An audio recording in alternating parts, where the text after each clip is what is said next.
Esta questão do projeto de Porto na Barra do Dande, tal como ele está colocado neste momento, permite-nos uma discussão de caráter económico importante a dois níveis.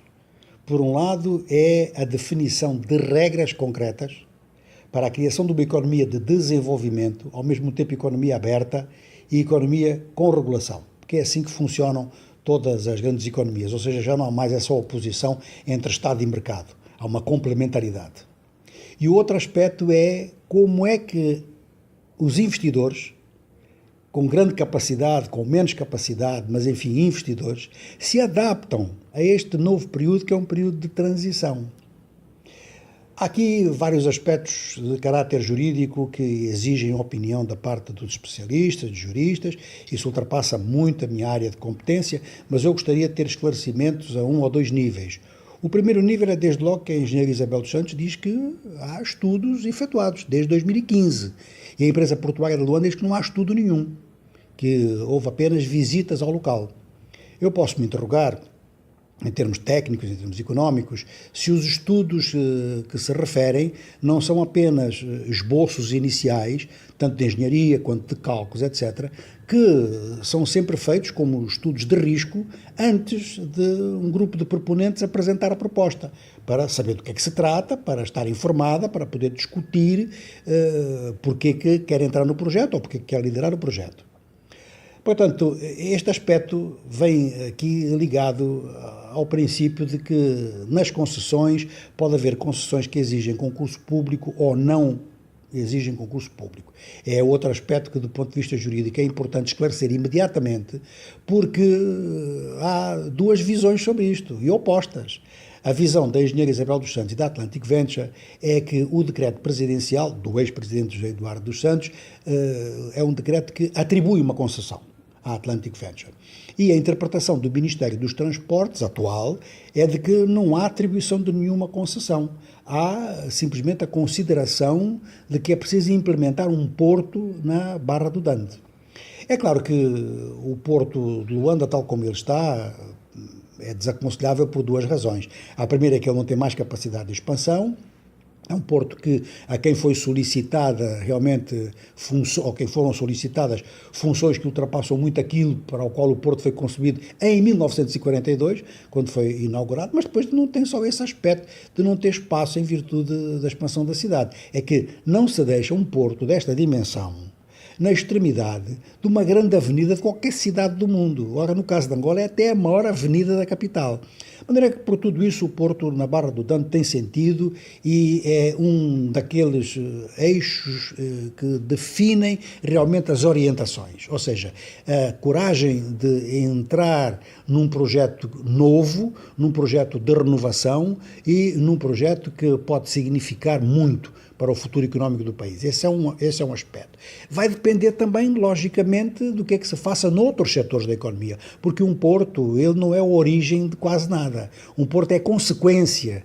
Por exemplo, o Porto de Luanda tem que movimentar carga para a qual, ainda não há muito tempo, antes da independência, pouco antes, para a qual não estava dimensionado, porque o abastecimento das grandes cidades, e sobretudo de Luanda, era um abastecimento, na maior parte dos casos, dos bens de primeira necessidade, feito por caminhonagem.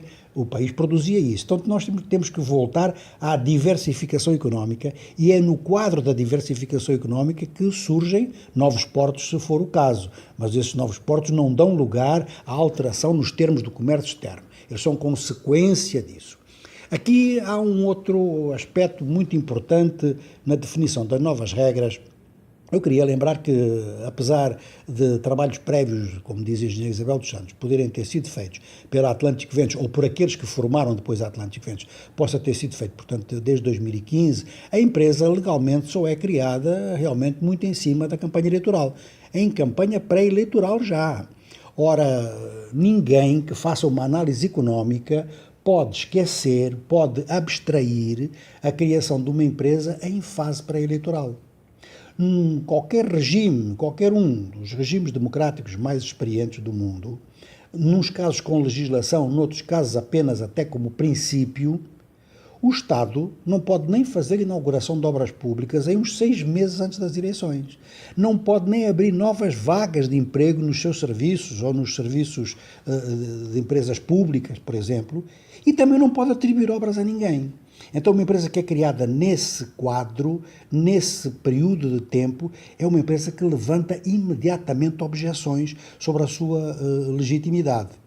Quer exista ou não obrigação de fazer concurso público, o Executivo, quando emite um documento dessa importância, não o pode emitir em cima de uma informação única, em cima de um projeto único ou de um pré-projeto único.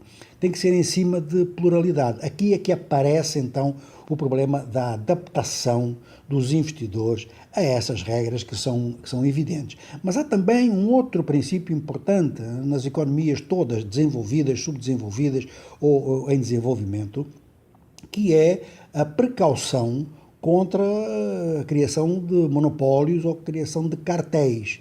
E, de facto, até nos Estados Unidos, é um exemplo flagrante, a lei antitrust, a lei antidumping, luta muito contra isso, ou seja, que é de evitar grandes investimentos nas mãos dos mesmos grupos constantemente.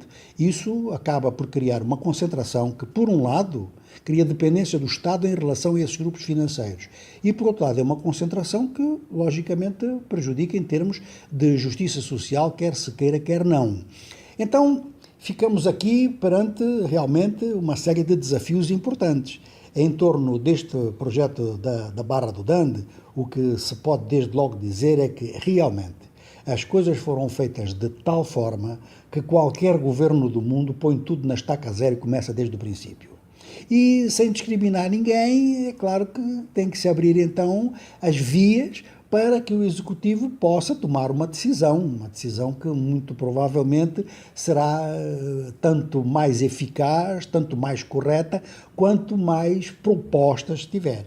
E isto aconselha realmente a que este seja o enfoque de todos aqueles que querem investir no conjunto da economia de Angola, não somente no caso do Porto da Barra do Dande, mas neste porto também.